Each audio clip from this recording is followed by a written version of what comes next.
Hmm. Have you ever felt like a burden in the very home you dedicated your life to building?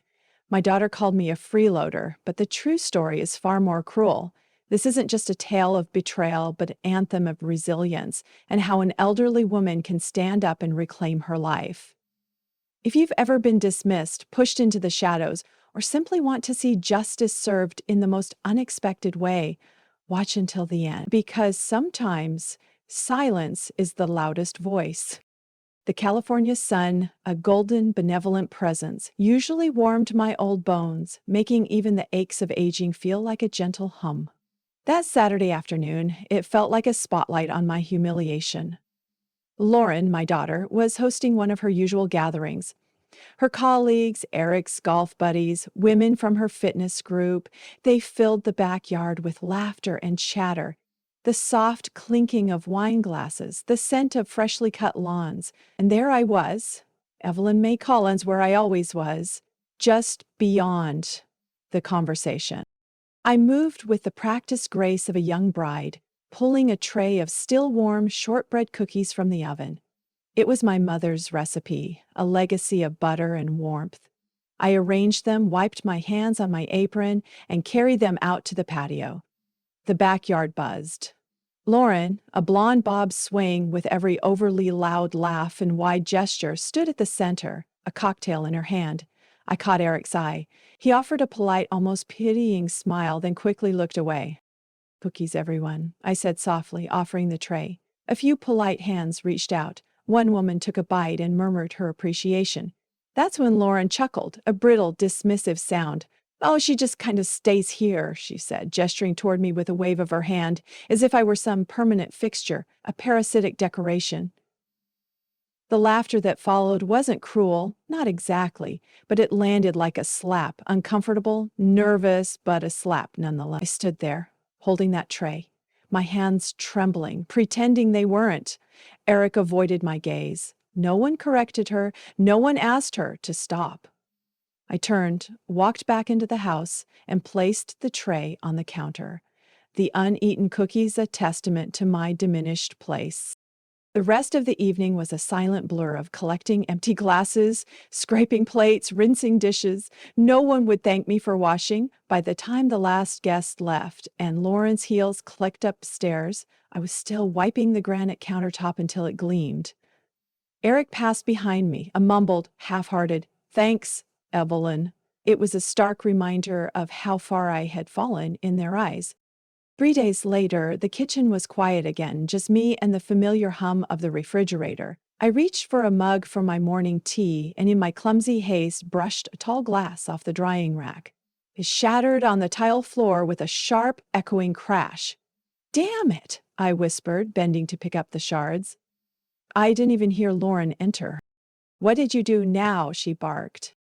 "I'm so sorry, She held up a hand, a gesture of absolute authority, stopping my words midair. "You should know your place," she said, her voice tight, strained with an unfamiliar venom. "Don't think you have a right to be here." I looked up at her, pieces of glass still clutched in my hand. Her face was contorted, unrecognizable. "Lord, no," she snapped. "You think just because you're old, you're entitled? You think living here is some kind of reward for being passive-aggressive and cleaning up crumbs? I didn't mean—" "I swear to God," she hissed, her voice a low, dangerous threat. "If you don't get out of this house, I'll call the cops." I froze. Lauren had always been sharp, even rude, but this was different. This was raw, unfiltered cruelty. "I'm your mother," I said softly, my voice barely a whisper. "This is mine." "Do you think that matters?" she cut in, pulling her phone from her back pocket. "Get out now, or I swear." I thought she was bluffing, but then I saw her thumb tap the screen, heard the dial tone, and watched her press the phone to her ear. "Hello, yes," she said, her voice terrifyingly calm. "I need to file a trespassing report." I didn't hear the rest. I walked past her, out the back door, into the garden where my rosemary and daisies still bloomed.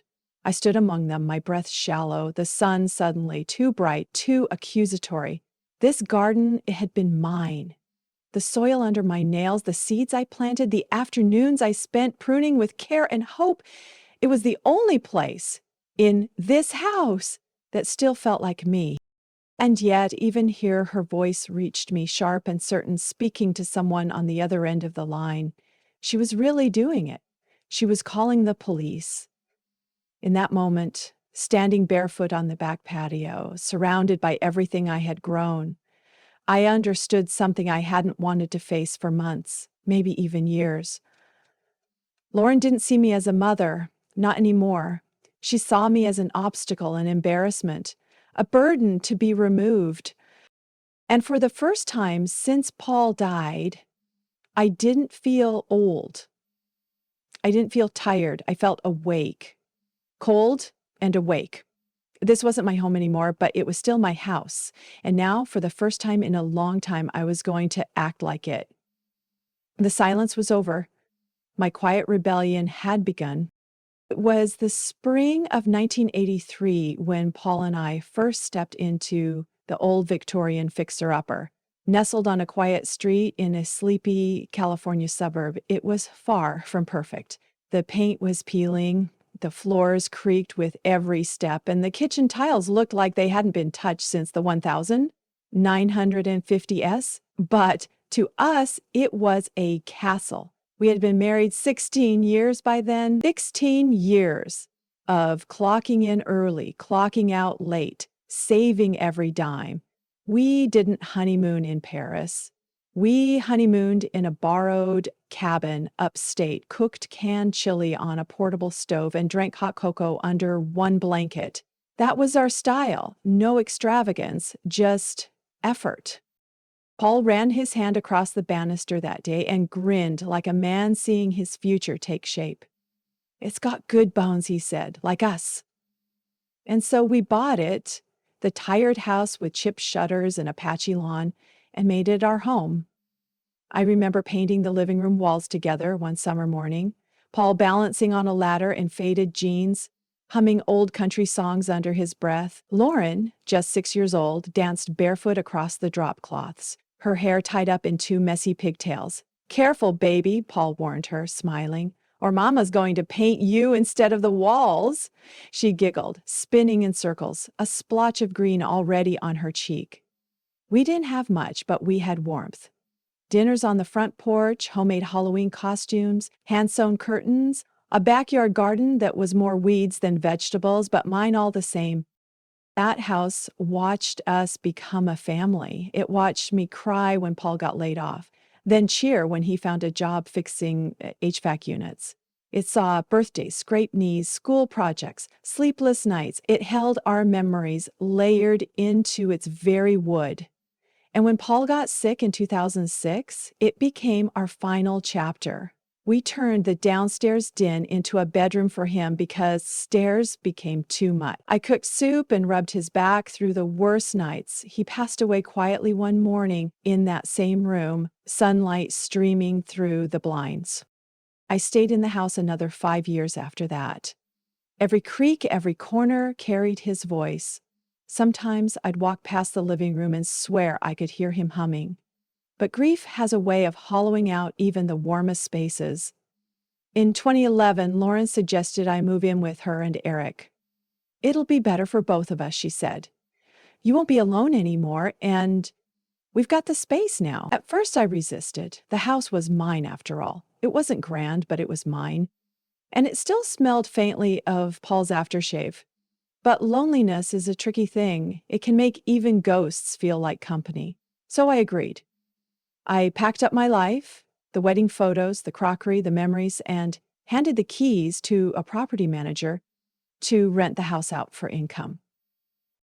I moved into the guest room of Lauren's suburban 2-story, thinking I'd be surrounded by warmth again. At first it was pleasant. Lauren brought me tea. Eric helped me set up my bookshelves. I thought maybe this is the next chapter.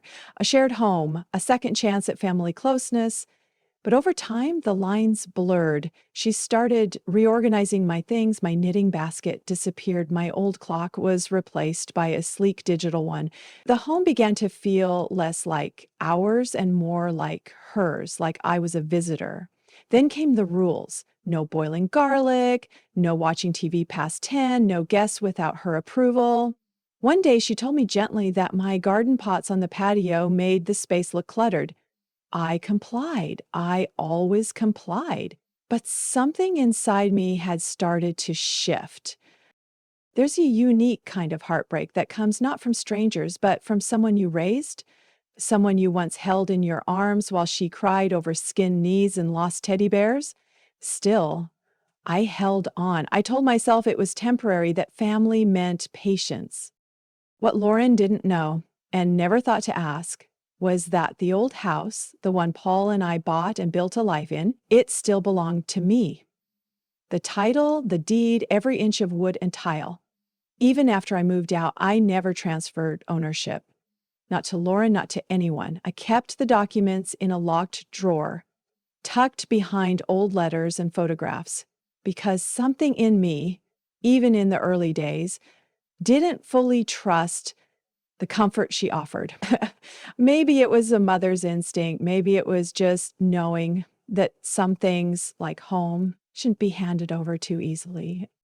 And as I sat in the small guest room of Lauren's house, remembering Paul's smile, the smell of paint, and our daughter's giggles echoing through the walls of a half-renovated home, I realized this: I had given enough. When Lauren married Eric, I thought it would be a good thing. He was quiet, respectful, held the door open for me, the kind of man who always offered to carry groceries and never interrupted. But what I didn't realize then was that Eric's silence would become a shelter, not for me, but for Lauren's cruelty. It started small, as these things often do. Mom, maybe don't cook with fish sauce. The smell lingers. Could we avoid fried foods during the week? It just doesn't feel clean. Can you try to be in your room by 9 o'clock? We're trying to create a calming nighttime routine. At first, I didn't protest. I didn't want to be a burden. I cleaned up after myself, kept my slippers by the door, folded laundry tighter than necessary. Then it was no guests, no music unless with headphones, no drying laundry outside, no buying more plants. They crowded the aesthetic. Eventually, I realized my world had shrunk to a single room and a single role: stay invisible. I was allowed to cook, clean, and water the yard, but not decorate it, not live in it. I became what Lauren once told her friends: I enjoyed being helpful. But it felt less like help and more like servitude. She never said thank you. She didn't have to. I swept the porch every morning. I packed their lunches when she worked late. I watered her rose bushes even when she forgot they existed. I was the unpaid maid, the ghost in the hallway. But ghosts hear things. One night, I came downstairs quietly to warm a glass of milk. I paused at the edge of the kitchen when I heard them talking in the living room. "She's just always there, Lauren." Eric mumbled something I couldn't catch. "She's draining us," Lauren continued. "She's exhausting, like emotional clutter." I stood there in the dark, holding the glass, my hands trembling. The hallway was cold, but my ears burned. Emotional clutter. That's what I had become to her. Not a mother, not a widow trying to find peace in the only family she had left, but a pile of dusty junk in the corner. I backed away before they saw me and sat alone in my room for hours, the milk long forgotten. But I didn't say anything. Not the next morning, not the one after. That's the thing about silence. It isn't weakness, it's a ledger. And I was taking notes. Lauren didn't yell often. She preferred the slow, insidious drip of disdain, a subtle chipping away at my dignity. But one evening, she slipped. We were having dinner with two of Eric's friends, business types, the kind who call themselves investors but don't seem to invest in anything but cigars and sports cars. The table was set neatly. I had spent the day preparing roast chicken, mashed potatoes, and green beans, everything from scratch. It smelled like a memory from better years, a comforting aroma that transported me back to happier times with Paul. Midway through dinner, one of the men, a jovial fellow with a booming laugh, joked, "This chicken's amazing. Lord, did you cook it?" Lauren laughed without missing a beat. "Oh God, no. That's our resident freeloader's work." The room went quiet for a second too long, a palpable awkwardness hanging in the air. Then forced laughter filled the space. Shallow, brittle, it echoed in my ears. I didn't say a word, I simply smiled, a fixed, polite curve of my lips that betrayed nothing. Eric glanced at me, his eyes quickly darting away, unable to meet my gaze. Resident freeloader, that's what she called me. To strangers, in my presence in the house that Paul and I had built from pennies and hope. I excused myself before dessert. I didn't cry. I didn't slam doors, but I didn't sleep that night. I sat in bed and stared at the ceiling, every cruel word she'd ever said stacking themselves into walls between us. She wasn't the girl I raised. The girl I raised held my hand in the rain because she was scared of thunder. She used to say, "You're my favorite person, Mama." That girl disappeared somewhere along the way, perhaps replaced by ambition, by resentment, by a version of adulthood that had no room for softness. But she forgot something, something important. The house she now ruled with her designer furniture and meal kits, it still belonged to me. It always had. And the woman she called a freeloader, she still had the deed. It happened on a Thursday afternoon, one of those quiet hours when the sun was lazy through the blinds and the house smelled faintly of lemon cleaner. I was folding the laundry, mine, Lauren's, Eric's. I'd even matched their socks. Old habits die hard. Lauren came into the room holding a sleek folder. She sat across from me, crossed her legs like a businesswoman about to pitch a sale. "Mom," she began, too smoothly, "I need a favor." I looked up from the laundry. "What kind of favor?" She smiled, the tight kind it doesn't quite reach the eyes. "Just something simple, paperwork, really. It's about the house." My body stiffened. "What about it?" "It would just make things easier if it were in my name, for tax purposes, refinancing, equity applications. Nothing changes. You'd still live here, of course." "Still live here? In my own house?" The irony was a bitter taste in my mouth. "I don't think that's necessary," I said quietly, folding a towel with deliberate care. Lauren sighed, as if I were being difficult. "It's just a signature. You wouldn't even have to go anywhere. Walter could notarize it, if he's still alive." I looked her square in the eyes. Now, the silence that followed was thick, heavy with unspoken tension. "No," she echoed, as if the word itself offended her. "No, Lauren, that house is still in my name. It's the only thing your father and I built together. I'm not signing it away." Her lips tightened. She stood abruptly and left the room. I thought that would be the end of it. I was wrong. A week later, I received a phone call from my bank. They had questions about a mortgage application tied to my address. Confused, I asked for more information. And that's when I learned that Lauren had attempted to secure a home equity line of credit in her name using my house, using forged documents that listed her as the primary owner. I asked for copies. The bank, sensing something was off, complied. There it was, my daughter's signature on papers claiming she was the rightful owner, that she had inherited the property, that she had taken over care of her elderly mother and was now handling all financial decisions. I stared at the documents for a long time, my hands trembling.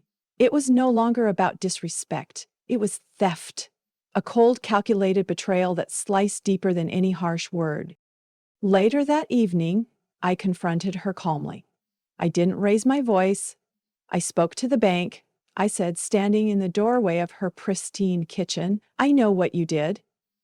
She didn't flinch. She poured herself a glass of water. "You shouldn't be poking around in things you don't understand, Mom." "I understand perfectly," I said. "You tried to steal this house." She leaned against the counter, sipping her water, then set the glass down and looked at me. "Look," she said, her voice suddenly sharp. "You're not getting any younger. You don't work. You don't contribute. All you do is occupy space." "I take care of this house," I said. "I cook. I clean. You exist," she interrupted, a dismissive flick of her wrist, like wallpaper. That hurt, a dull, throbbing ache in my chest, but I stood my ground. And still, I said, "It's my name on the deed." Her face twisted. For a second, I saw something, panic, rage, entitlement, flash behind her eyes. Then she laughed, a dry, humorless sound. "You think that matters?" she said. "You think that paper means something?" "Everything," I said, my voice steady despite the tremor in my soul. "You don't own this house, Mom," she spat, her voice laced with disdain. "Not really. You live here because we let you. Because I had a moment of guilt and thought maybe it would be nice to have family around." "What does that mean?"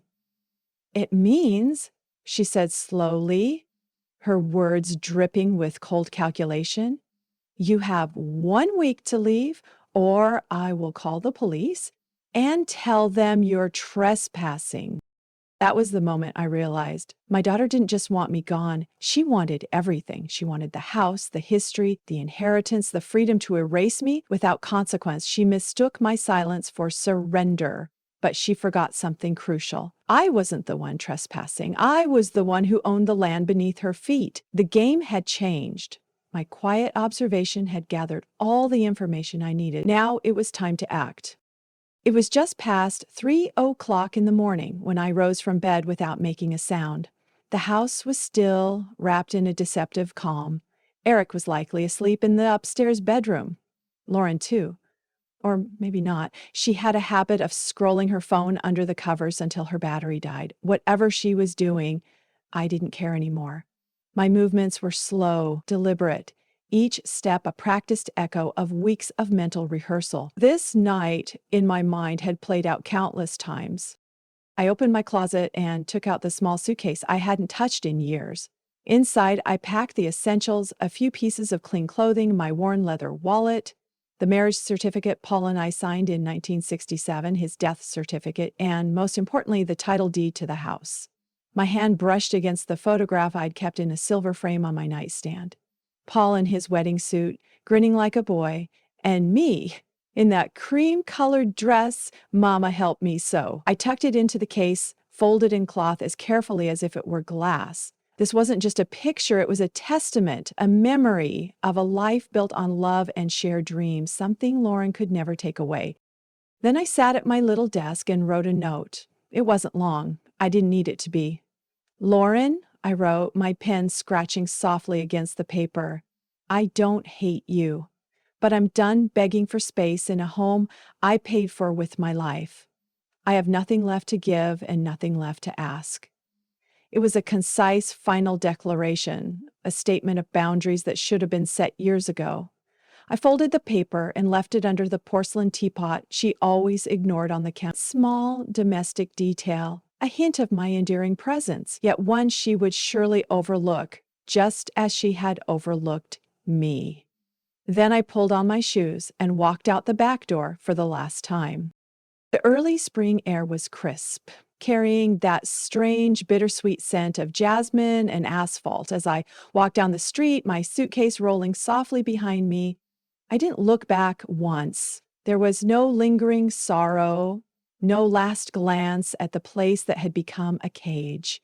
Only the quiet resolve of a woman reclaiming her narrative. I checked into a small motel off the highway. It was clean, no frills, the kind of place where no one asked questions as long as you paid in cash. I sat on the edge of the bed for a long moment, staring at the plastic-wrapped cups by the sink, the flickering TV screen with muted late-night talk shows. Then, from my handbag, I pulled out the card I had been keeping. Walter Breener, retired attorney, my husband's best friend since high school. He had been at our wedding. He had been there when Paul got sick. He had been there when Paul passed. And thank God, he was still alive. I dialed the number.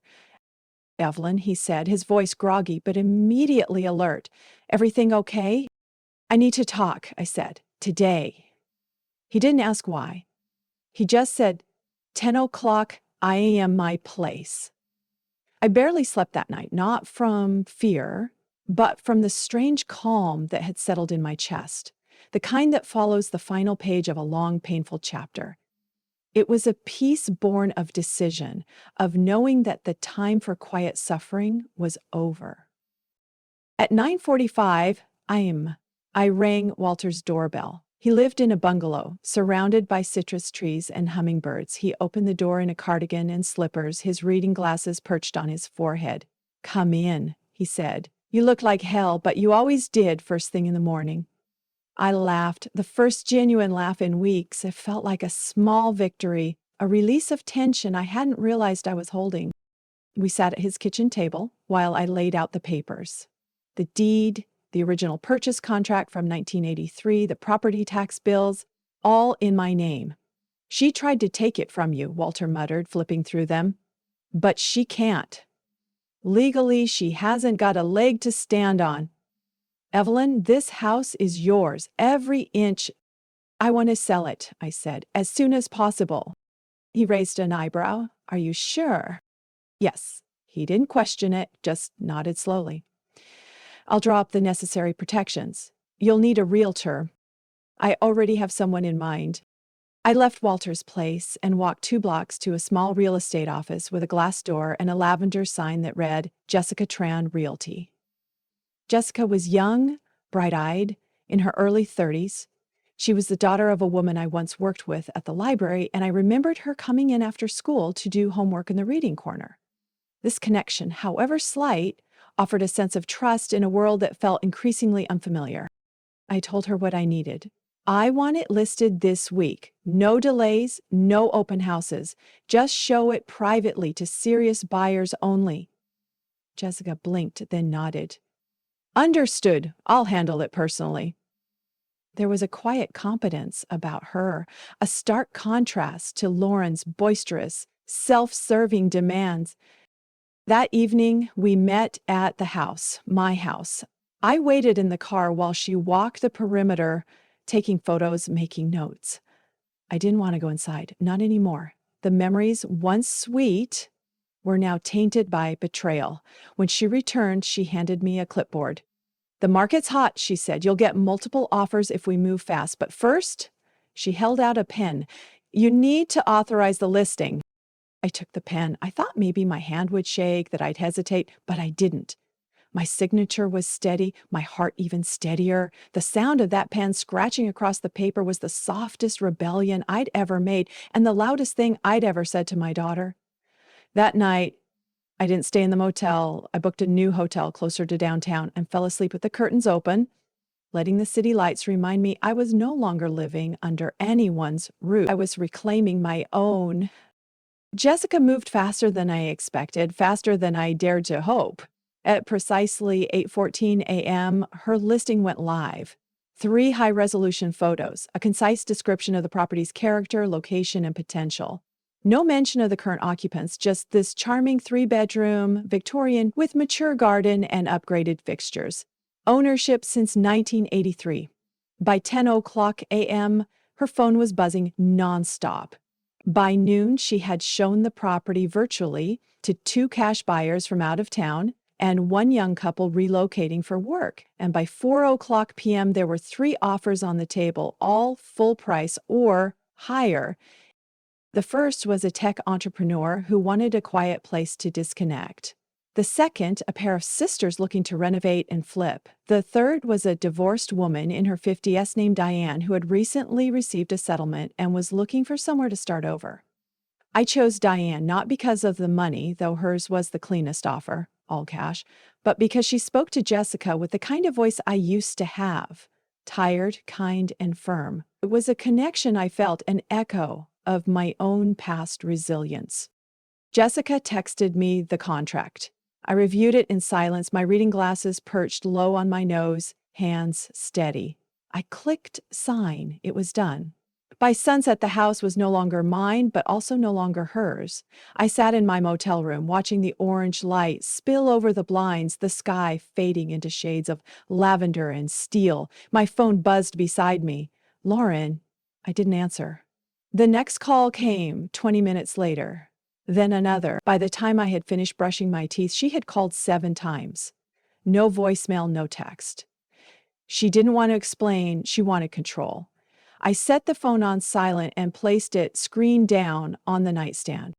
The next morning, Lauren's world shifted. At 8:30 a.m., a courier arrived at her door with a certified envelope. Inside, the legal transfer of ownership signed, notarized, irrevocable. The property now belonged to Diane Westfield, effective immediately. Accompanying it was a formal notice of tenancy termination, 7 days to vacate, or the new owner had the right to pursue legal eviction. The envelope bore my name in the sender line. Not Mom, not Evelyn, just M. Collins. I imagine Lauren stood there for a while, rereading the pages, searching for some loophole, some missing clause, but there wasn't one. What she never understood, not once, was that I never needed to scream. I only needed to remember what was mine and use it. By noon, Jessica texted to let me know she had received a voicemail from someone sounding panicked. Lauren had called her, pretending to be the true homeowner, trying to dispute the sale. Jessica simply replied, "All documentation is verified and filed with county records. Ms. Collins is the sole legal owner and has executed her rights within full capacity. This conversation is over." Lauren then called me 8 times. She left one message: "Mom, what are you doing? You can't sell this house. We live here. Are you losing your mind? Call me back, please." This isn't funny. That word again. We. She never said you. She never once said you built this or you lived here first or I'm sorry. No. In her mind, we lived there and now we were being removed. But I wasn't just her. By dinner time, my phone had rung 24 times. I didn't pick up once. I watched the sun dip low over the skyline through the motel curtains. Outside, cars moved like ants through glowing veins of traffic. Inside, I sipped the same kind of tea Paul used to make me during stormy nights. Lauren didn't leave a second voicemail. She knew by then I wasn't bluffing, and I wasn't coming back. It didn't take long for the neighbors to notice. By midweek, the whispers began. Cars slowed a little when passing the front of the house. Lawn sprinklers hissed into silence, just long enough for someone behind the hedges to mutter, "Is that the daughter getting kicked out?" By Friday, the rumors had a rhythm. "She's getting evicted." "No, she's squatting. Can you believe it? Her mother sold the house without saying a word. I thought that place was in the family." And the worst of all, the one that echoed long after doors closed. "Imagine being thrown out of your mother's house." She stepped outside that morning with her sunglasses on, too bright lipstick, and her chin held unnaturally high. But the plastic bags under her eyes and the tension in her jaw betrayed the truth. She packed slowly, hoping someone, anyone, would intervene, that I'd appear with a change of heart, that some miracle would undo the very thing she'd spent years daring me to do. But no miracle came. Just silence and a moving truck she had to pay for herself. When she finally wheeled her suitcases down the porch steps, 2 expensive Samsonites packed to the brim, she clutched her phone like a lifeline. It buzzed every few minutes with spam, updates, unknown numbers, but not from me, not once. She called again and again and again. I didn't pick up, not because I was cruel, but because I had already said everything I needed to say. She had never heard me before. She'd only ever talked at me. And now my silence was the loudest message I could send. Eric didn't help her carry a thing. He stood by the car, arms crossed, eyes distant. When she tried to hand him one of the bags, he stepped back. "I'm going to my mother's," he said flatly. "I didn't know you went that far," Lauren blinked. "Eric?" He didn't wait for her to finish. He just shook his head, got in the car, and drove off. She stood there alone on the curb with 2 suitcases and a phone. No one answered.